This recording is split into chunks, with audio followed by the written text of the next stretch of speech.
Hello everyone, अब हमारे पास है सैंपल पेपर का section number C. Guys section C के जितने भी क्वेश्चंस है ना, वो सारे क्वेश्चंस हमारे 3 मार्क्स के क्वेश्चन हैं। आप देख सकते हो लिखा है section C consist of 6 questions of 3 marks each.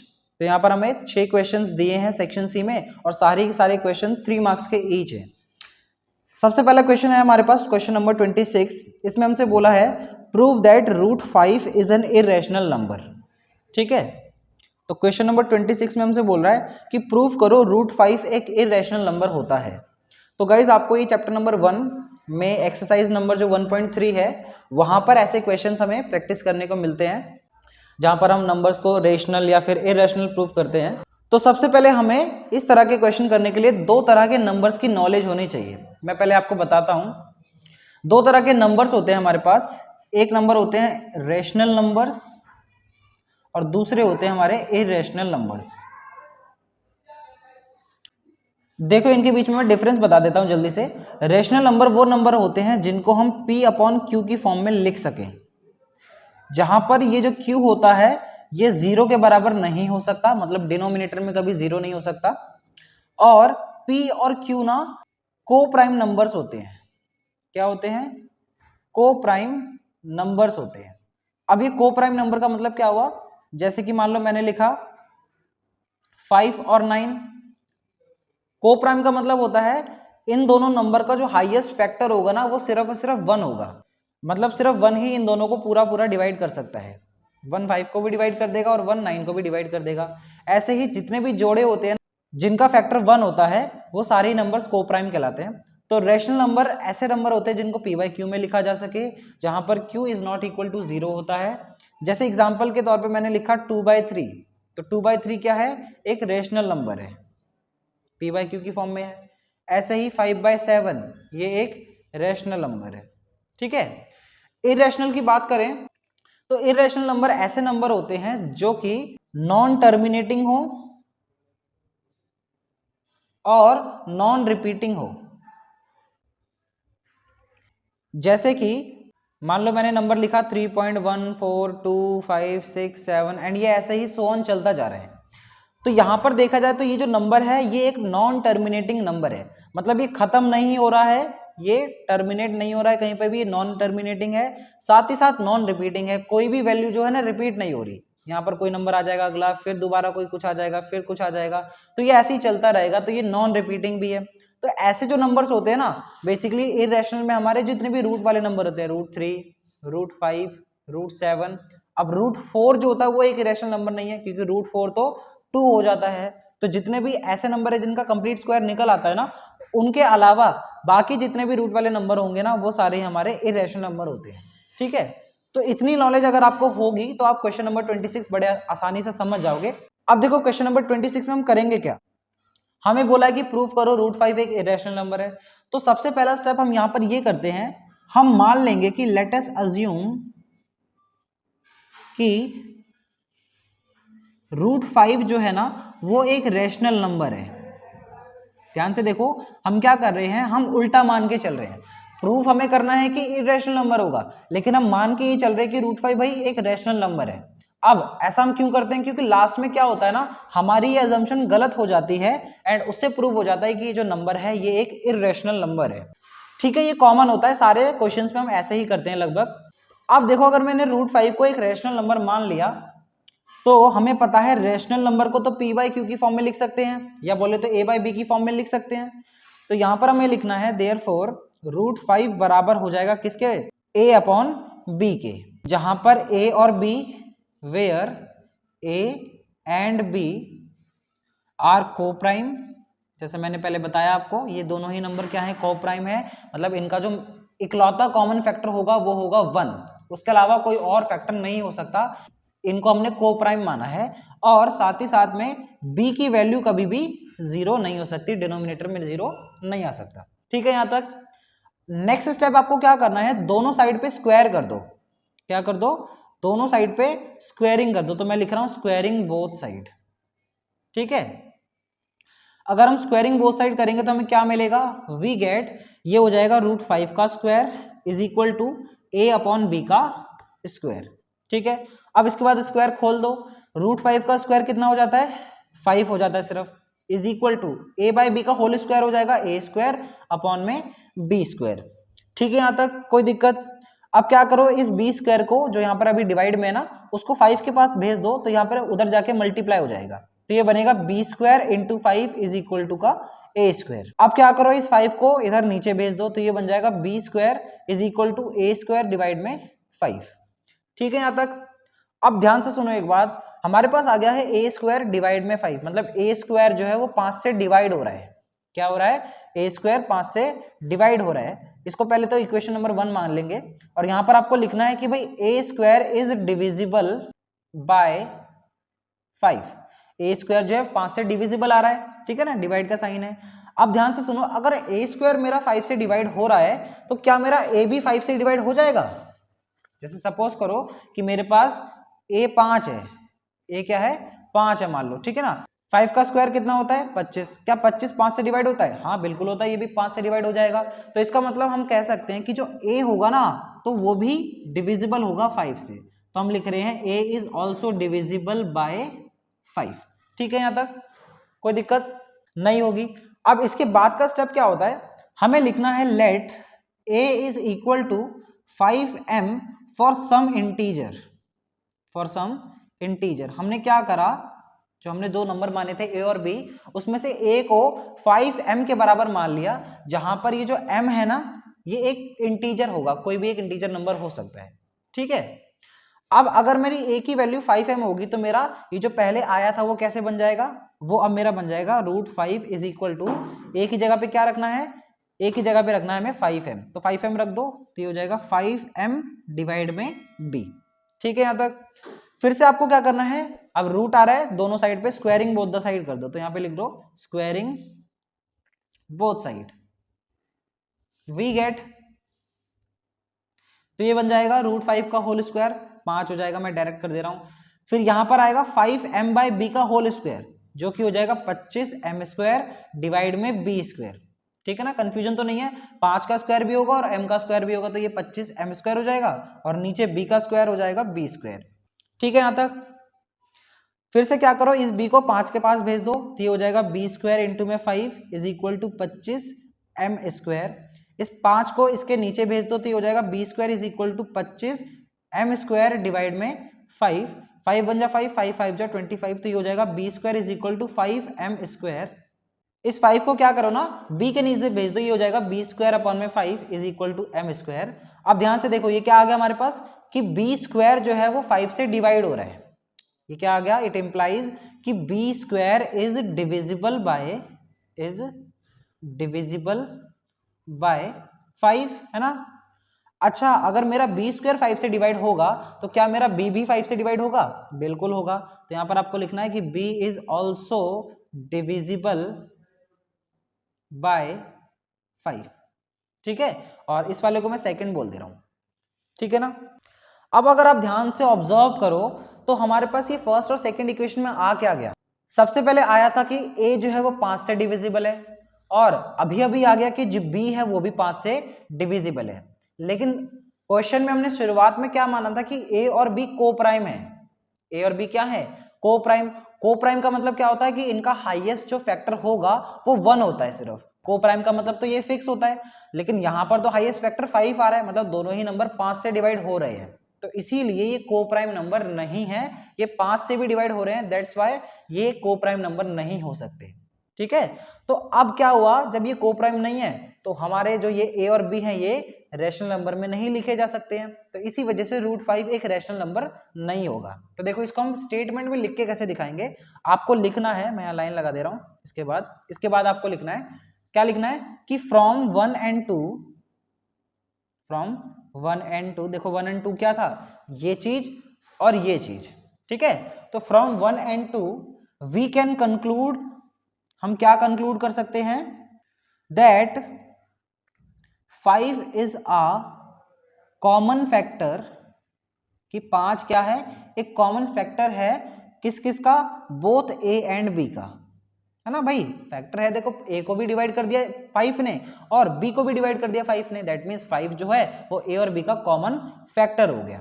अब अगर वो कॉमन फैक्टर हो गया, तो उससे हमारा जो अजम्पशन था वो तो कॉन्ट्राडिक्ट हो गया, तो यहां पर आपको लिखना है but this contradicts our assumption. हमने क्या अजम्पशन मानी थी कि that A and B are coprime, कि ए और बी क्या है, को प्राइम है। तो इसी वजह से अगर ये कॉन्ट्राडिक्ट हो रहा है, इसी वजह से हम बोलेंगे कि √5 जो है वो एक इर्रेशनल नंबर है, इज एन इर्रेशनल नंबर। क्योंकि अगर वो रैशनल होता ना तो ये ए और बी को प्राइम ही होते, ये कॉन्ट्राडिक्शन नहीं आता हमारी अजम्पशन में, लेकिन कॉन्ट्राडिक्शन आ गया। इसका मतलब क्या है कि ए और बी को प्राइम नहीं हो सकते, दैट्स व्हाई √5 एक इर्रेशनल नंबर ही माना जाएगा। ठीक है, सो आई होप आपको ये क्वेश्चन समझ आ गया होगा। अगर आप इस तरीके से प्रेजेंट करके आते हो ना तो एग्जामिनर आपको फुल मार्क्स देगा। यही प्रैक्टिस आपको अपनी रखनी है इस तरह के क्वेश्चन में। ठीक है, अब आते हैं अपने अगले क्वेश्चन में। अब क्वेश्चन नंबर 27 में हमसे बोला है find the zeros of the quadratic polynomial 6x² minus 3 minus का 7x and verify the relationship between the zeros and the coefficient. हमारा चैप्टर नंबर जो 2 है पॉलिनोमियल्स, उससे ये क्वेश्चन दिया है, काफी आसान क्वेश्चन है। सबसे पहले देखो मैं लिख ले रहा हूं कि हमारे पास इक्वेशन क्या है।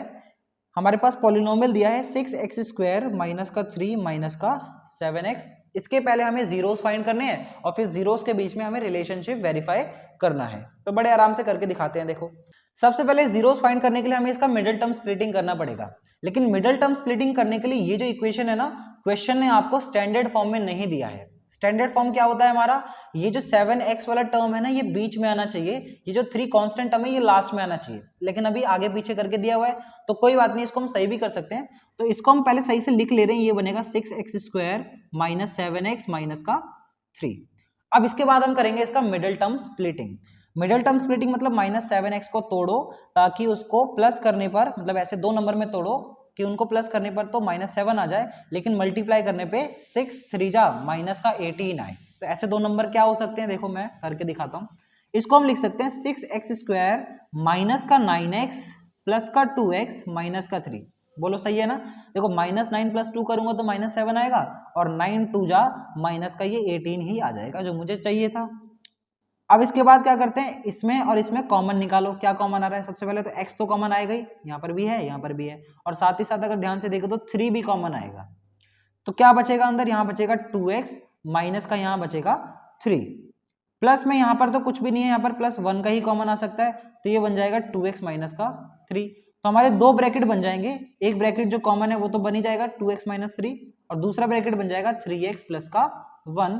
और अब हम इसको 0 के बराबर रख के हमारी x की वैल्यू निकाल लेते हैं। तो यहाँ से x कितना आ जाएगा, x आ जाएगा पहले 3/2 जब इसको रखोगे 0 के बराबर, और जब इसको 0 के बराबर रखोगे तो x की वैल्यू हो जाएगी -1/3। आई होप आप ये कर पाओगे, ये तो काफी आसान है ना। अब ये तो आगे जीरोस, एक जीरो ये है, दूसरा जीरो ये है। अब हमें रिलेशनशिप वेरीफाई करना है, तो रिलेशनशिप के लिए मैं आपको याद दिला देता हूं कैसे करते थे रिलेशनशिप। ठीक है, देखो रिलेशनशिप में पहला रिलेशन होता था सम ऑफ जीरोस। क्या होता था, सम ऑफ जीरोस, जो कि हमारा -b/a के बराबर होता था। ठीक है, अब सम ऑफ जीरोस में जीरोस का सम कर दो, पहला जीरो 3/2 प्लस में दूसरा जीरो माइनस का 1/3 सम कर दिया। तो LHS में तो ये चलेगा, राइट हैंड साइड में -b/a चाहिए तो माइनस एज इट इज रखा। b की वैल्यू देखो यहाँ पर क्या है, b है हमारा -7। ठीक है, तो ये -7 रख दिया मैंने। डिवाइड में a मेरा क्या है, a है मेरा x² का कोफिशिएंट जो कि 6 है, तो ये आ जाएगा 6। इधर मैं थोड़ा सॉल्व कर लूं तो ये देखो 2 और 3 का एलसीएम कितना आ जाएगा 6। थोड़ा सा सॉल्व करें तो 2 के टेबल में 6 3 बार में आता है और 3 3 जा हो जाएगा 9, प्लस माइनस माइनस हो जाएगा। 3 के टेबल में 6 आता है 2 बार में और 2 1 जा हो जाएगा 2, तो इधर 2 आ जाएगा इज इक्वल टू, इधर ध्यान से देखो राइट हैंड साइड में क्या चल रहा है, माइनस माइनस प्लस हो जाएगा 7 और डिवाइड में 6 चल रहा है। LHS में अगर माइनस कर दोगे तो ये कितना बनेगा 7/6, और राइट हैंड साइड में भी कितना था 7/6, तो ये क्या हो गया हेंस वेरीफाइड। ठीक है, तो हमने रिलेशन को प्रूव कर दिया कि LHS is equal to RHS आ रहा है। तो पहला रिलेशन तो ये होता है। एक दूसरा रिलेशन भी होता था जिसे हम कहते थे प्रोडक्ट ऑफ जीरोस। क्या कहते थे, प्रोडक्ट ऑफ जीरोस। ठीक है ना, आई होप आपने पढ़ा होगा। और प्रोडक्ट ऑफ जीरोस बराबर होता है C/A के। ठीक है, तो हम प्रोडक्ट ऑफ जीरोस कर देते हैं। देखो पहला जीरो क्या था 3/2, तो 3/2 लिख रहा हूं मैं। मल्टीप्लाई में दूसरा जीरो क्या था, माइनस का 1/3, तो यहाँ पर माइनस का 1/3 कर दो, तो LHS में ये हो गया। राइट हैंड साइड में C/A करना है, तो C मेरा क्या है, कांस्टेंट टर्म दैट इज -3, और A मेरा क्या है, एक्स स्क्वायर का कोफिशिएंट जो कि 6 है, तो ये आ जाएगा नीचे 6। ठीक है, मैंने लिख दिया। अब यहाँ पर देखो क्या हो सकता है, 3 से यहाँ 3 कैंसिल हो रहा है, तो कितना बचेगा 1, यहाँ पे 1, 1 1 जा 1 हो जाएगा, -1 डिवाइड में 2 1 जा 2 हो जाएगा, यहाँ पर कैंसिल हो जाएगा, 3 1 जा 3, 3 2 जा 6, तो ये भी कितना आ जाएगा, माइनस का 1/2। तो देख लो ये भी LHS और RHS आपस में बराबर आ गए, LHS is equal to RHS। तो हेंस, तो लिखना है आपको हेंस द रिलेशनशिप किसके बीच में, relationship between the zeros and the coefficients is verified. ठीक है, तो हमने वेरीफाई करके भी रिलेशनशिप बता दिया।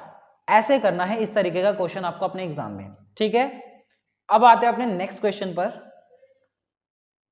क्वेश्चन नंबर 28 में हमसे बोला है a shopkeeper gives books on rent for reading. ठीक है, she takes a fix charge for the first 2 days and an additional charge for each day thereafter.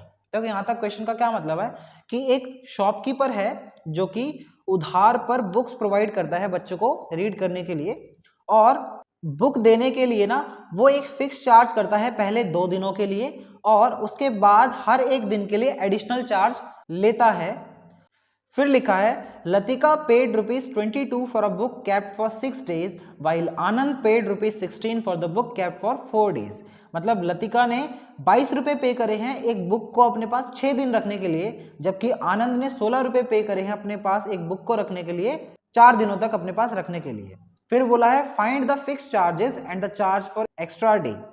तो हमें फिक्स चार्जेस फाइंड करने हैं, और फिर बोला है find the fix charges and the charge for each extra day. तो fix charges बता दो और हर दिन का कितना चार्ज है वो बता दो। तो देखो इस तरह के क्वेश्चन में हम क्या करेंगे, मान लेते हैं कि लेट द फिक्स्ड चार्जेस को मान लो कि वो X रुपीज हैं, क्योंकि आपको मानना ही पड़ेगा, और मान लो कि the charge for each extra day be Y रुपए। ठीक है, हमने मान लिया कि हर दिन का जो एक्स्ट्रा वाला जो चार्ज है वो Y रुपए होगा। ठीक है, अब केस नंबर 1 देखो ध्यान से, क्वेश्चन में हमसे बोला था कि लतिका ने अपने पास 6 दिन बुक रखी है और उसने 22 रुपए पे करे। तो यहां पर लिख देता हूं पहले तो कि लतिका ने कितने रुपए पे करे, Latika paid 22 rupees for 6 days, 6 दिन अपने पास बुक रखने के लिए। तो यहां से हम इक्वेशन कैसे बनाएंगे, क्योंकि स्टेटमेंट वाले क्वेश्चन में पहला काम हमारा क्या होता है कि हम स्टेटमेंट बना पाए। अब ये स्टेटमेंट देखो कैसे बनेगा, उसने क्वेश्चन में हमसे बोला था कि पहले 2 दिनों के लिए तो फिक्स चार्ज देना पड़ेगा, तो 6 में से पहले 2 दिनों के लिए तो उसने फिक्स चार्ज X रुपए दिया होगा, बच गए 4 दिन, उन 4 दिन के लिए उसने Y रुपए के हिसाब से हर दिन का किराया दिया होगा, तो ये कितना हो जाएगा 4Y, और इज इक्वल टू टोटल पैसे उसने दिए थे 22। तो यहां से हमारे पास फर्स्ट इक्वेशन आ गई है X + 4Y is equal to 22। ठीक है, आई होप आपको समझ आया होगा। अब देखो इसका केस नंबर सेकंड में हमसे बोला है कि आनंद ने अपने पास बुक को 4 दिन रखा है और उसने टोटल 16 रुपए पे करे हैं। आप देख सकते हो क्वेश्चन में, तो यानी कि मैं लिख देता हूं यहां पर कि 4 days के लिए आनंद पेड 16 रुपए। तो आप ध्यान से सुनो, 4 में से पहले 2 दिन के लिए तो उसने एक फिक्स चार्ज दिया होगा X रुपए का, बच गए 2 दिन, उन 2 दिनों के लिए उसने एक्स्ट्रा चार्ज दिया होगा Y रुपए का, तो ये कितना हो जाएगा 2Y is equal to total उसने दिए हैं 16 रुपए। तो इस प्रकार से ये बन जाएगा X + 2Y is equal to 16, हमारी सेकेंड इक्वेशन। ठीक है, अब क्या करना है, हमें इन दोनों इक्वेशन को किसी भी मेथड से सॉल्व कर लेना है और वहां से X और Y की वैल्यू निकाल लेनी है। मैं यहां पर एलिमिनेशन मेथड से दोनों को सॉल्व करके दिखाता हूं, तो यहां पर लिख दे रहा हूं बाय यूजिंग एलिमिनेशन मेथड। आप सब्स्टिट्यूशन भी लगा सकते हो, कोई दिक्कत नहीं है। तो by using elimination method we have, देखो एलिमिनेशन कैसे निकालते थे आपको रिवाइज हो जाएगा। पहली इक्वेशन है X + 4Y is equal to 22 और दूसरी इक्वेशन है X + 2Y is equal to 16। ठीक है ना, अब ध्यान से देखो X का जो कोफिशिएंट है वो दोनों इक्वेशन में सेम है। पहला काम यही होता था ना एलिमिनेशन में, पहले कोफिशिएंट चेक करते हैं, तो X का कोफिशिएंट सेम है तो हम क्या कर सकते हैं, इनको सब्ट्रैक्ट करते हैं क्योंकि दोनों का साइन सेम है। तो सब्ट्रैक्ट लेकिन जब करते थे तो सबके साइन नीचे वाले में बदल जाते थे, सबके साइन माइनस हो जाएंगे, प्लस का माइनस, प्लस का माइनस, प्लस का माइनस, फिर उसके बाद सॉल्व कर लो, ये plus x minus x cancel हो जाएगा, प्लस 4y माइनस 2y, 4 में से 2y गए तो कितना आ जाएगा प्लस का 2y, और 22 में से 16 जाएंगे तो कितना आ जाएगा प्लस का 6, y इज इक्वल टू यहाँ से कितना आ जाएगा 2 1 जा 2 और ये 2 3 जा 6 कट जाएगा, तो y की वैल्यू आ जाएगी हमारी प्लस का 3। इस y की वैल्यू को किसी भी इक्वेशन में रख देते हैं, लिख लो यहाँ पे putting y equal to 3 in equation number मान लो 1 में रख देता हूं, तो यहाँ से वैल्यू क्या आएगी, ये बनेगा x plus 4 multiply 3 is equal to 22, x is equal to 22, 4 3 जा 12 हो जाएगा, और 12 को मैं राइट साइड पे ले जाऊंगा तो ये कितना हो जाएगा माइनस का 12, तो x की वैल्यू कितनी आ जाएगी प्लस का 10। तो x भी निकाल लिया हमने और y भी निकाल लिया। अब क्वेश्चन में हमसे बोला था कि फिक्स चार्जेस बताओ और charge for each extra day बताओ, तो x हमने माना कैसे था, x हमने माना था फिक्स चार्जेस को, तो देयरफॉर लास्ट में आपको लिखना है therefore the fixed charges are ₹10, fix charges 10 रुपए हैं क्योंकि x माना था हमने, and the charge for each extra day is कितना रुपए है 3 रुपए, ठीक है, y हमारा 3 आया था। तो दैट्स इट, ये हो गया क्वेश्चन नंबर 28 भी हमारा कंप्लीट। अब आते हैं अपने नेक्स्ट क्वेश्चन पर। अब देखो क्वेश्चन नंबर 29 एक काफी इंपॉर्टेंट क्वेश्चन है और ये एनसीईआरटी का एग्जांपल दिया है। इसमें हमसे बोला है in the figure PQ is a chord of length 8 cm of a circle of radius 5 cm. The tangents at P and Q intersect at a point T. Find the length TP. हमें एक diagram बना के दे रखा है, मैंने भी बना दिया है और आप पिक्चर में भी देख सकते हो। तो डायग्राम में हमसे क्या बोला है कि भाई PQ जो है वो एक कॉर्ड है, PQ एक कॉर्ड है जिसकी लेंथ 8 सेंटीमीटर है, मतलब PQ टोटल 8 सेंटीमीटर का हमें दिया है, और सर्कल की जो रेडियस है वो 5 सेंटीमीटर है। फिर बोला है the tangents at P and Q intersect at a point T, जो टेंजेंट है P और Q पर वो T पर इंटरसेक्ट कर रही है, ठीक है, यानी टेंजेंट हो गई TP और TQ।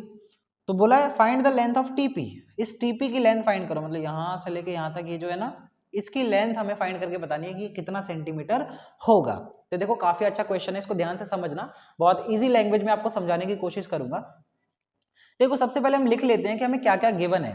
हमें गिवन है, मैं सबसे पहले लिखता हूं गिवन क्या है, हमें गिवन है कि जो कॉर्ड है PQ, कॉर्ड का नाम क्या है PQ, उसकी लंबाई कितनी है 8 सेंटीमीटर, और दूसरी चीज हमें गिवन थी कि रेडियस ऑफ सर्कल कितना है रेडियस, और रेडियस का नाम क्या होगा OP, ये रेडियस होगा तो OP हमारा रेडियस है कितना 5 सेंटीमीटर का। और दूसरी चीज लिख देते हैं कि भाई फाइंड क्या करना है, हमें फाइंड करना है कि भाई TP की लेंथ क्या होगी, TP की लेंथ क्या होगी ये हमें फाइंड करना है, ठीक है। अब देखो कैसे करेंगे, अब ध्यान से सुनना। हमने अपने सर्कल चैप्टर में 2 थ्योरम्स पढ़े हैं।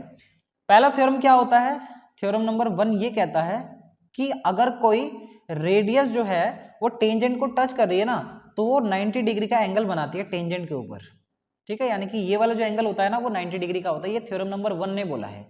और एक थ्योरम और पढ़ते हैं हम यहाँ पर, थ्योरम नंबर 2, और वो क्या कहता है कि सर्कल पे बनने वाली जो टेंजेंट्स होती है ना उनकी लेंथ आपस में बराबर होती है, इक्वल टेंजेंट्स होती हैं, ठीक है, कोई दिक्कत नहीं होगा। तो मैं कह सकता हूं कि जो TP टेंजेंट है वो TQ के बराबर होगा, तो यहां पर क्या लिखोगे, इट इंप्लाइज कि भाई TP इज इक्वल टू क्या होगा TQ होगा। अब इसका रीजन मैं लिख देता हूं फटाफट, हमारे थ्योरम का नाम देखो, तो रीजन मैंने लिख दिया हमारे थ्योरम का नाम भाई, length of tangent drawn from an external point to a circle are equal, ठीक है, यहां तक तो बात समझ आ गई हमारे। अब ध्यान से सुनो, हमारे पास क्या आ गया, TP बराबर है TQ के, ये और ये आपस में बराबर हो गए। अब इसके बाद क्या करें, आपको एक ट्राइंगल दिख रहा है, कौन सा ट्राइंगल, PTQ वाला जो ट्राइंगल है, ये वाला जो बड़ा ट्राइंगल है, इस ट्राइंगल में हमारे पास ये और ये ट्राइंगल की साइड है और वो आपस में बराबर आ गए। और किसी भी ट्राइंगल की अगर 2 साइड ऐसे बराबर आ जाती हैं तो उस ट्राइंगल को हम कहते हैं आइसोसेलेस ट्राइंगल, है ना, आइसोसेलेस ट्राइंगल बोलते हैं। तो इसका मतलब क्या है कि जो ट्राइंगल PTQ है वो एक आइसोसेलेस ट्राइंगल है। कैसा ट्राइंगल है, आइसोसेलेस ट्राइंगल है। अच्छा, अगर आइसोसेलेस ट्राइंगल है भी तो उससे हमें कुछ फायदा हो रहा है क्या, जरा चेक करते हैं, देखो क्या हो रहा है। अब ध्यान से सुनो, आइसोसेलेस ट्रायंगल PTQ तो है, ठीक है। अब यहां पर एक लाइन है OT, क्या लाइन है? OT। अब ये जो OT लाइन है ना, ये इस वाले एंगल को बाइसेक्ट कर रही है। OT ने क्या कर दिया, इस T वाले एंगल को दो बराबर हिस्सों में, इसमें और इसमें डिवाइड कर दिया। क्योंकि आइसोसेलेस ट्रायंगल में ऐसे कोई लाइन जाती है तो उसे हम बाइसेक्टर कहते हैं। क्या कहते हैं? बाइसेक्टर कहते हैं। ठीक है, इस एंगल को तो बाइसेक्ट करा ही करा, लेकिन इस OT वाली लाइन ने PQ को भी बाइसेक्ट कर दिया दो बराबर हिस्सों में। मतलब यहां पर ये परपेंडिकुलर बना देती है, ये परपेंडिकुलर बाइसेक्टर होती है। तो ये जितने भी एंगल है ना, ये सारे ही एंगल चारों 90 डिग्री के हो जाएंगे। और ये दो बराबर हिस्सों में बांट चुकी है, PR और QR, या फिर बोलो तो RQ। ठीक है, अब ध्यान से सुनो, इसको हम लिखेंगे कैसे स्टेटमेंट में, मैं जल्दी से लिख देता हूं। तो मैंने लिख दिया कि since OT is an angle bisector of angle PTO, कि OT जो है वो एंगल PTO का एंगल बाइसेक्टर है। अगर है तो ये इंप्लाई करता है कि हमारा जो PR होगा वो RQ के बराबर होगा, क्योंकि जो पूरा था वो तो 8 सेंटीमीटर था, तो ये 4 हो जाएगा और ये 4 हो जाएगा, क्योंकि बराबर दो हिस्सों में बढ़ता है। ठीक है, इसके अलावा जो हमारा जो एंगल TRP है ना, वो 90 डिग्री का है। कौन सा एंगल? TRP जो है वो हमारा 90 डिग्री का एंगल होगा, क्योंकि परपेंडिकुलर बाइसेक्टर होता है। अब देखो इनसे मुझे क्या फायदा क्या होगा, हमें निकालना क्या था, हमें निकालना तो TP है, और हमने इतना सारा काम कर लिया। अब देखेंगे कि ये जो चीज हमने करी है ये हमारे काम आएंगे कि नहीं आएंगे। अब ध्यान से देखो, ये जो TP है, ये TP कौन से ट्राइंगल में आ रहा है? भाई TP मुझे दिख रहा है कि TP जो है वो ट्राइंगल PTR में आ रहा है, या तो PTO में आ रहा है। इन दो ट्राइंगल्स में आ रहा है, बोलो बात सही है ना? ठीक है, लेकिन इन दो ट्राइंगल में आने से मुझे फायदा नहीं होगा, क्योंकि मेरे पास ना ही TP है, ना ही TR है, और ना ही मेरे पास OT है। तो इससे तो बड़ा ही मुझे लफड़ा हो जाएगा, तो मैं ऐसे नहीं कर सकता। तो मुझे कोई दूसरा ट्राइंगल देखना पड़ेगा। अब ये जो छोटा सा ट्राइंगल बना है देखो, OPR वाला, इसमें मेरे पास क्या क्या है? इसमें मेरे पास OP भी है और PR भी है, 5 और 4 सेंटीमीटर दिया हुआ है। तो मैं OR जो है ना बड़े आराम से निकाल सकता हूँ। तो सबसे पहले हम क्या करते हैं ना, इसमें से इस OR की वैल्यू निकाल लेते हैं पाइथागोरस थ्योरम का यूज करके। तो सबसे पहले यहां पर आपको लिखना है in triangle ORP by Pythagoras theorem. कौन सा थ्योरम? Pythagoras theorem. देखो कौन सा ट्राइंगल है? ORP, ये जो छोटा सा ट्राइंगल है ना, इसमें मैं पाइथागोरस थ्योरम लगा रहा हूँ। पाइथागोरस थ्योरम क्या होता है? हाइपोटेनस का square is equal to base का स्क्वायर प्लस में परपेंडिकुलर का स्क्वायर हो जाता है। तो हाइपोटेनस मेरा क्या है? OP, तो ये हो जाएगा OP का स्क्वायर यानी 5 का square is equal to base, तो मुझे निकालना है, बेस मेरा OR है तो OR का स्क्वायर हो गया, प्लस में परपेंडिकुलर मेरा 4 सेंटीमीटर था तो ये हो जाएगा 4 का स्क्वायर, ये हो गया 25। 4 का स्क्वायर कितना हो जाएगा? 16, तो ये -16 मैं इधर ही ले आ रहा हूँ पहले ही, और OR स्क्वायर चलेगा, तो ये कितना हो जाएगा? 25 में से 16 गया तो बचा 9 is equal to OR square. तो यहाँ से OR की वैल्यू कितनी आ जाएगी? 3 सेंटीमीटर। आपको स्क्वायर रूट निकालना आता होगा, ठीक है ना? अब अगर OR आ गया है तो ध्यान से देखना, अब मैं क्या करूंगा, मैं ट्राइंगल्स ले रहा हूं, दो triangle, in triangle ORP and triangle OPT। ध्यान से देखो कौन सा ट्राइंगल? ORP यानी ये छोटा वाला ट्राइंगल, और OPT यानी ये जो बड़ा वाला ट्राइंगल है ना, ये वाला मैंने ट्राइंगल लिया है। अब मैं क्या करूंगा, इन दोनों ट्राइंगल को सिमिलर प्रूफ कर दूंगा। क्या प्रूफ कर दूंगा? सिमिलर प्रूफ कर दूंगा। और सिमिलर जब प्रूफ हो जाते हैं तो उनको साइड के रेशियोज को हम आपस में बराबर दिखा सकते हैं। अब ये सिमिलर प्रूफ होंगे कैसे? ध्यान से देखो, जब मैं बोल रहा हूं ORP और OPT तो दोनों में OO आ रहा है, तो यानी कि जो एंगल O है वो एंगल O के बराबर है, क्योंकि कॉमन है, दोनों ट्राइंगल्स के अंदर आ रहा है, ठीक है। और साथ ही साथ दोनों ट्राइंगल में एक 90 डिग्री का एंगल भी है। कौन सा एंगल? ORP बराबर होगा एंगल OPT के, क्योंकि ईच जो है ये 90 डिग्री के बराबर है। अब देख लो ध्यान से, ORP ये 90 डिग्री का आ रहा है छोटे ट्राइंगल में, और OPT ये भी हमारा 90 डिग्री का है, जैसे मैंने आपको पहले बताया था। तो अब ध्यान से देखो, हमने दो एंगल को बराबर दिखा दिया, तो इसका मतलब क्या होगा? Bye angle criteria. कौन सा क्राइटेरिया? बाय एंगल क्राइटेरिया जो ट्राइंगल ORP है वो सिमिलर हो गया ट्राइंगल किसके? OPT के, वो सिमिलर हो गया, ठीक है। अब अगर सिमिलर हो जाता है तो उनके साइड्स के रेशियो को हम आपस में बराबर दिखा सकते हैं। कैसे दिखाएंगे? OR अपॉन OP बराबर हो जाएगा RP अपॉन में PT बराबर हो जाएगा OP अपॉन में OT। पहले मैंने इन दोनों को लिया, फिर इन दोनों को लिया, फिर इन दोनों को लिया, इन दोनों को और फिर इन दोनों को रेशियो में मैंने करके दिखाया।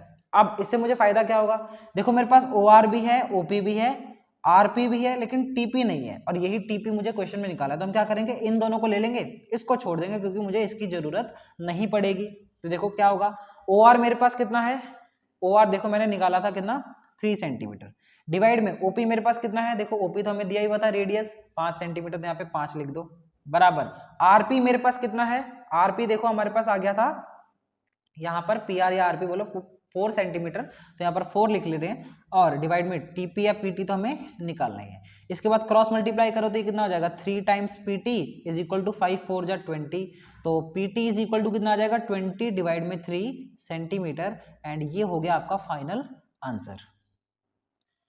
ठीक है, सो आई होप आपको ये क्वेश्चन समझ में आया होगा।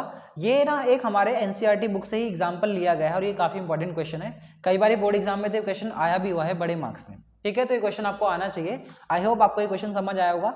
अब आते हैं अपने नेक्स्ट क्वेश्चन पर। अब हमारे पास है क्वेश्चन नंबर 30, इसमें हमसे बोला है prove that tan theta upon 1 minus cot theta plus cot theta upon 1 minus tan theta is equal to होगा 1 plus sec theta into cosec theta के। हमारे ट्रिग्नोमेट्री वाले चैप्टर का क्वेश्चन है, और उसमें भी वो जो लास्ट एक्सरसाइज है ना ट्रिग्नोमेट्रिक आइडेंटिटीज की, उस एक्सरसाइज से क्वेश्चन पूछा गया है। देखो क्या करोगे आपको लिखना है टेकिंग LHS। अगर LHS पे देखें तो हम क्या कर सकते हैं, हमें क्वेश्चन को साइन और कॉस की टर्म्स में कन्वर्ट करना होगा। सबसे पहले तो हम यही करते हैं, तो tan थीटा को हम लिख सकते हैं, हमें पता है sine theta upon cos theta, है ना, डिवाइड में हमारे पास 1 माइनस कॉट थीटा। अब कॉट थीटा को मैं चेंज करके कैसे लिख सकता हूं, इसे हम लिख सकते हैं cos theta upon sine theta, ये फॉर्मूले हमने पढ़े हुए हैं। प्लस इधर आ जाओ, कॉट थीटा ऊपर है, इसको हम क्या लिख सकते हैं, कॉस थीटा डिवाइड में साइन थीटा, अपॉन में 1 माइनस टेन थीटा क्या हो जाएगा, sine theta by cos theta. हमने इसको चेंज कर दिया अभी, तो ठीक है, पूरा क्वेश्चन अभी साइन और कॉस में कर दिया।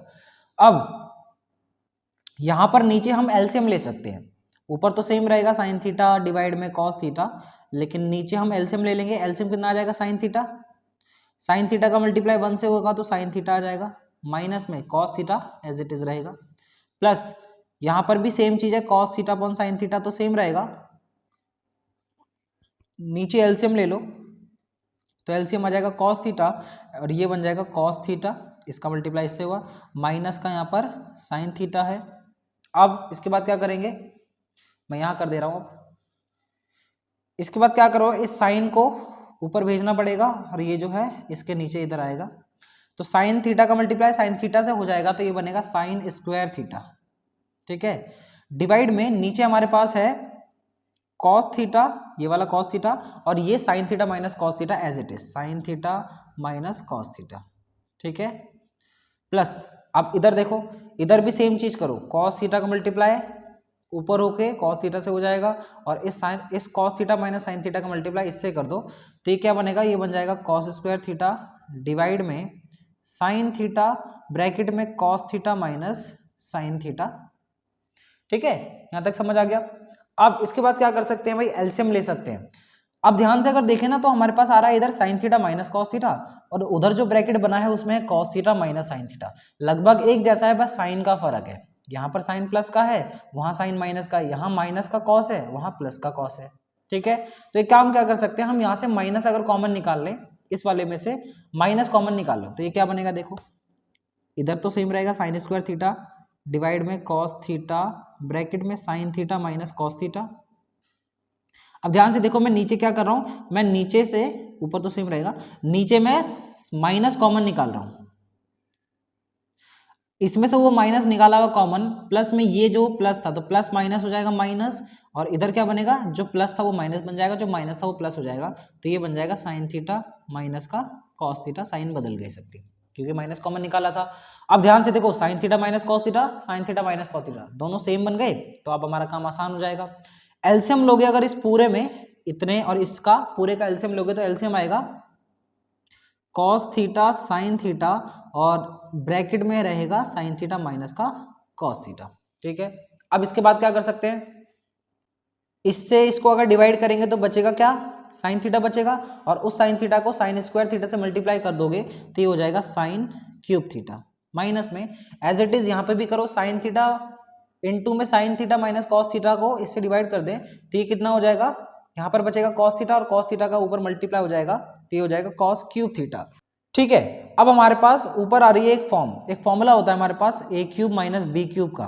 क्या फॉर्मूला होता है कि ए माइनस बी ब्रैकेट में A square plus B square plus में ए बी। ये जो A cube minus B cube का फॉर्मूला होता है ना, ये यहाँ पर हम यूज कर लेते हैं और हमारा क्वेश्चन बड़े आराम से सॉल्व हो जाएगा। अब देखो क्या करोगे, ए माइनस बी करना है, ऊपर फॉर्मूला लगाना है तो ए माइनस बी तो ये हो जाएगा साइन थीटा माइनस का कॉस थीटा, सही है।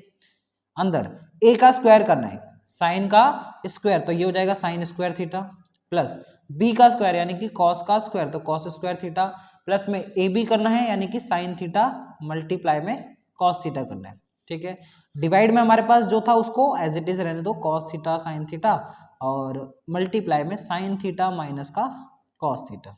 ठीक है यहाँ तक। अब देखो यहाँ पर हम एक चीज कर सकते हैं, sign theta minus cos theta और ये sine theta minus cos theta cancel हो जाएंगे तो हमारे पास बचेगा ये वाली टी, तो ये बच जाएगा sine square theta plus cos square theta plus में sine theta cos theta divide में हमारे पास है कॉस थीटा साइन थीटा। ठीक है, अब देखो हम क्या कर सकते हैं, हमें पता है sign square theta plus cos square theta क्या होता है, ये 1 के बराबर होता है, हमारे पास फॉर्मूला होता है चैप्टर में। प्लस में क्या चल रहा है sine theta into cos theta और डिवाइड में कॉस थीटा साइन थीटा है, और अगर मैं उसको आगे पीछे लिख दूं तो भी कोई टेंशन की बात नहीं है, इसको हम लिख सकते हैं साइन थीटा इंटू में कॉस थीटा। अब क्या करो ना, प्लस साइन के बाद ना दोनों चीजों को सेपरेट कर लो, मतलब इसको ऐसे लिख लो 1 sine theta cos theta plus में sine theta cos theta divide में साइन थीटा कॉस थीटा। ठीक है, अब ये क्या बनेगा 1 साइन थीटा, देखो हमारे पास क्या होता है 1 साइन थीटा का फॉर्मूला होता है कॉसेक थीटा, ध्यान से देखते रहना, इंटू 1 कॉस थीटा क्या होता है सेक थीटा प्लस में ये पूरी चीज कैंसिल हो जाएगी तो ये तो +1 आ जाएगा, और यही चीज हमें राइट हैंड साइड के बराबर प्रूफ करनी थी और यही हमारा RHS था। देखो क्वेश्चन में ये था ना RHS हमारा, देखो RHS में हमें प्रूफ करना था 1 sec theta into cosec theta, तो हमारे पास भी आ गया 1 सेक थीटा इंटू में कॉसेक थीटा, और इसी के साथ हमारा क्वेश्चन हो जाता है प्रूफ, तो लिख देंगे लास्ट में हेंस प्रूव्ड। ठीक है, सो आई होप आपको ये क्वेश्चन समझ आया होगा, काफी अच्छा क्वेश्चन है, इसमें आपको कई सारी चीजें ध्यान में रखनी पड़ती हैं। अब आते हैं इसके चॉइस वाले क्वेश्चन में, क्वेश्चन नंबर 30 में हमें एक चॉइस में भी ट्रिग्नोमेट्री का क्वेश्चन दिया है, मैं वो भी आपको सॉल्व करवा दे रहा हूं। अब देखो इसके चॉइस में जो हमें क्वेश्चन दिया है उसमें हमसे बोला है if sine theta plus cos theta is equal to √3 then prove that कि tan theta plus cot theta is equal to 1 होगा। ठीक है, तो देखो इसमें हम क्या करेंगे, हमें ये चीज गिवन है और tan theta plus cot theta को बराबर करना है RHS में 1 के बराबर। ठीक है, तो देखो क्या करोगे, हमें जो चीज गिवन है ना उसका थोड़ा यूज करते हैं। हमें दिख रहा है यहाँ पर एक रूट में वैल्यू आ रही है, अगर हम इस रूट को हटाना चाहे तो क्या करेंगे, बोथ साइड पे स्क्वायर करेंगे, तो क्या करो ना इसमें स्क्वायरिंग बोथ द साइड कर दो, तो मैं करता हूं यहाँ पर sine theta plus cos theta का whole square is equal to √3 का होल स्क्वायर। ठीक है, तो ये क्या बनेगा a प्लस बी का होल स्क्वायर, यहाँ पर a प्लस बी का होल स्क्वायर खोलो, a स्क्वायर यानी sign square theta plus cos square theta plus में 2ab इज इक्वल टू √3 का स्क्वायर कितना हो जाएगा 3 हो जाएगा। अब ध्यान से देखो इतनी चीज का फॉर्मूला होता है हमारे पास, sine square theta plus cos square theta होता है 1 के बराबर, प्लस में यहाँ पर 2 साइन थीटा कॉस थीटा चल रहा है और इज इक्वल टू 3 है, तो ये क्या बनेगा 2 sine theta cos theta is equal to 3 - 1, इसको राइट साइड पे ले गए तो ये कितना हो जाएगा 2 sine theta cos theta is equal to 2 हो जाएगा, 2 से 2 कैंसिल करेंगे तो क्या बचेगा sine theta cos theta is equal to आ जाएगा हमारे 1 के बराबर। इसका अगर कहीं यूज होना होगा ना तो इसका हम यूज कर लेंगे कि भाई sine theta into cos theta 1 के बराबर आ रहा है। अब ध्यान से देखो इधर आ जाओ, LHS में हमारे पास ये चीज है और राइट हैंड साइड में हमें 1 चाहिए, तो यहाँ पर LHS को अगर लें तो LHS में हमारे पास है tan theta plus cot theta, इसको हम क्या करते हैं साइन और कॉस के टर्म्स में कन्वर्ट करते हैं, तो ये बनेगा साइन थीटा डिवाइड में कॉस थीटा प्लस में ये बनेगा कॉस थीटा डिवाइड में साइन थीटा। ठीक है, LHS को हमने एक्सपेंड करा। अब क्या कर सकते हैं यहाँ पर एलसीएम लो, एलसीएम कितना आ जाएगा sine theta into cos theta. अब कॉस थीटा से इस चीज को डिवाइड करोगे तो बचेगा साइन थीटा और ऊपर मल्टीप्लाई कर दोगे साइन थीटा का तो ये बन जाएगा sine square theta, plus same चीज यहाँ पर करोगे तो कॉस थीटा बचेगा और कॉस थीटा का ऊपर वाले कॉस थीटा से मल्टीप्लाई कर दें तो ये हो जाएगा कॉस स्क्वायर थीटा। ठीक है, अब ध्यान से देखो, sign square theta plus cos square theta तो हमारे पास आइडेंटिटी होती है, ये हमारा 1 के बराबर होता है। डिवाइड में हमारे पास आ रहा है sine theta into cos theta, और यहां पर हमने sine theta into cos theta किसके बराबर रखा है, 1 के बराबर आ चुका था, तो यहाँ पर हम लिख देंगे 1। अब 1/1 कितना होता है, 1 होता है, जो कि हमें RHS में चाहिए था। ठीक है, तो इस तरीके से हमारा RHS के बराबर आ गया, तो यहाँ पर लिख दोगे आप लास्ट में हेंस प्रूव्ड। ठीक है, सो दैट्स इट, ये हो गया हमारा क्वेश्चन नंबर 30 पूरा कंप्लीट। इसके दोनों क्वेश्चन हमने कर लिए, एक जो मेन क्वेश्चन है वो, और उसका जो चॉइस वाला वो भी मैंने आपको सॉल्व करवा दिया। अब आते हैं इस सेक्शन के लास्ट क्वेश्चन पे, क्वेश्चन नंबर 31। तो देखो क्वेश्चन नंबर 31 में हमसे क्या बोला है कि two dice are thrown at the same time, what is the probability that the sum of the two numbers appearing on the top of the dice is, फिर उसके 3 पार्ट दिए। तो यहाँ पर हम क्या कर रहे हैं, हम 2 डाइस को एक साथ फेंक रहे हैं, और हमसे बोला ये प्रोबेबिलिटी बताओ फाइंड करके कि दोनों डाइस के ऊपर जो नंबर्स आएंगे उनका जो सम होगा वो पहले पार्ट में 8 आना चाहिए, सेकेंड पार्ट में 13 आए, और फिर थर्ड पार्ट में लेस देन और इक्वल टू 12 आए। तो इसकी क्या क्या प्रोबेबिलिटी होंगी, ये प्रोबेबिलिटी हमें फाइंड करके बतानी है। तो देखो सबसे पहले तो हम यहाँ पर अपने टोटल नंबर ऑफ आउटकम निकाल लेते हैं। जब भी हम 2 डाइस को फेंकते हैं तो हमारे टोटल नंबर ऑफ आउटकम कितने आते हैं। हम क्या करें, हम 2 डाइस को फेंक रहे हैं, तो यहाँ पर लिखना है आपको when 2 dice are thrown at the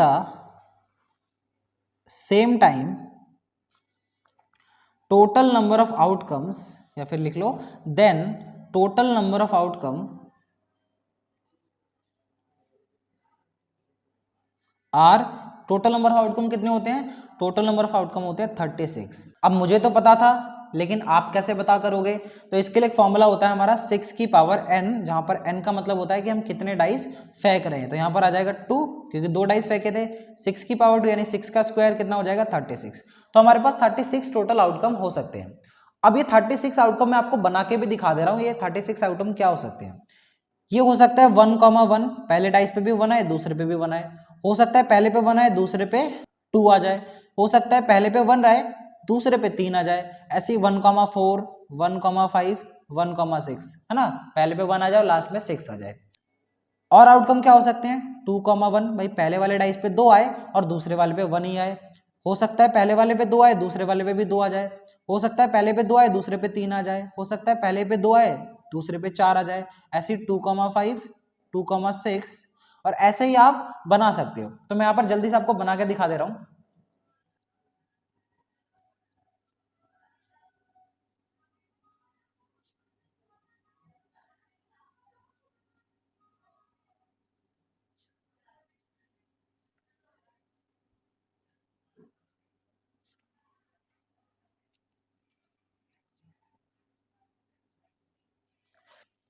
ठीक है, सो दैट्स इट, ये बन गए हमारे टोटल नंबर ऑफ आउटकम। देखो ये काउंट करोगे तो 36 आएंगे, 6 इधर से और 6 इधर से, तो 6 6 36 हो जाएगा। अब पार्ट नंबर 1 लेते हैं। क्वेश्चन में हमसे बोला था प्रोबेबिलिटी फाइंड करो कि दोनों डाइस पर जो नंबर आएंगे ना उनका सम 8 होना चाहिए। पहले पार्ट में क्या बोला है, सम। तो हमें प्रोबेबिलिटी निकालनी है कि प्रोबेबिलिटी जो हो सम ऑफ 2 नंबर्स इज 8, सम कितना आना चाहिए, 8 आना चाहिए। तो हम जरा देख लेते हैं कि ऐसा कौन सा जोड़ा है इन 36 में से जिनमें दोनों नंबर को अगर प्लस करें तो 8 आ जाए। तो देख लो, अगर मैं देखूं 1 + 6 करूंगा तो 7 आएगा, तो ये नहीं हो सकता। इधर से अगर हम देखें तो 2,6 अगर लोगे तो 2 + 6 8 हो जाता है, तो यानी कि एक हमारा फेवरेबल आउटकम ये हो जाएगा। इसके अलावा और क्या हो सकता है, 3,5 ये भी 8 सम देगा, क्योंकि ये भी एक फेवरेबल आउटकम हो जाएगा। इसके अलावा 4,4 ये भी फेवरेबल आउटकम, 5,3 और 6,2 ये हमारे फेवरेबल आउटकम होंगे, क्योंकि इन सभी में जो सम होगा वो 8 आएगा। तो कितने हो गए, 1 2 3 4 और ये 5। अब प्रोबेबिलिटी का फॉर्मूला क्या होता है, फेवरेबल नंबर ऑफ आउटकम, मैं लिख दे रहा हूं आपके लिए पहले पार्ट के लिए, favourable number of outcome divide में टोटल नंबर ऑफ आउटकम। ये तो मेन फॉर्मूला है। तो हमने पहले टोटल नंबर ऑफ आउटकम तो हमें पता ही है, सबसे पहले टोटल आउटकम कितने हैं भाई, 36 हो सकते हैं टोटल आउटकम जो हमने ऊपर निकाला, और फेवरेबल अभी अभी मैंने आपको निकाल के बता दिया था 5। तो हमारे इस वाले की प्रोबेबिलिटी आ जाएगी 5/36, और ये क्योंकि अभी कटेगा नहीं, कट नहीं सकता है, तो इसको हम यहीं तक छोड़ देंगे। तो हमारा फर्स्ट पार्ट का आंसर आ जाएगा 5/36।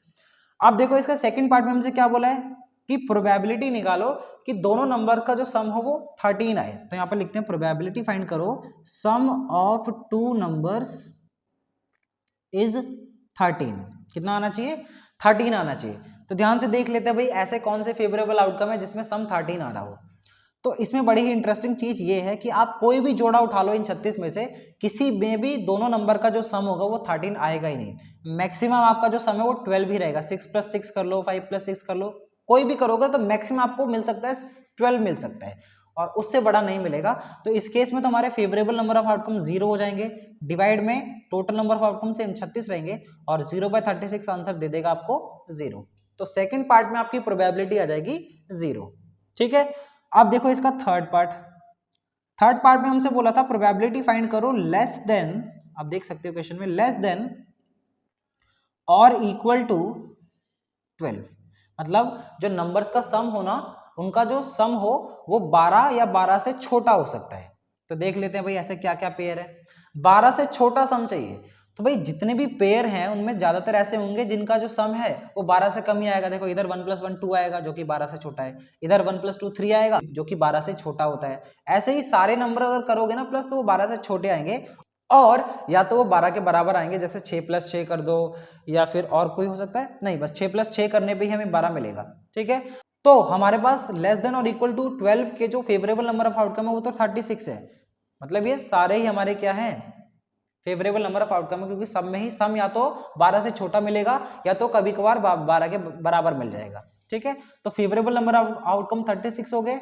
डिवाइड में यहाँ पर टोटल नंबर ऑफ आउटकम 36 चलेंगे, ये कैंसिल कर दो तो कितना आ जाएगा 1। तो थर्ड पार्ट की हमारी प्रोबेबिलिटी आ जाएगी 1। तो इसी के साथ ये हो जाएगा क्वेश्चन नंबर 31 का कंप्लीट सॉल्यूशन। आई होप आपको प्रोबेबिलिटी वाला क्वेश्चन भी समझ आया होगा। एंड दैट्स इट, इस वीडियो के लिए इतना ही। हमने सेक्शन सी के भी सारे क्वेश्चंस कर लिए कंप्लीट। मिलते हैं किसी नई वीडियो में किसी नए टॉपिक के साथ, तब तक के लिए thank you so much everyone.